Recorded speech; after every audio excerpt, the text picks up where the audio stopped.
Language just a medium of communication की convey करायचं तुम्हाला तुमच्या आयडियाज. काय फरक पडणार तुम्ही इंग्लिशमध्ये बोलले काय आणि मराठीत बोलले काय.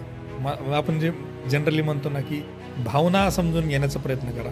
तसा विषय आहे की पुढच्याला जे कन्वे करायचे ते पोहोचणं एवढं काम आहे.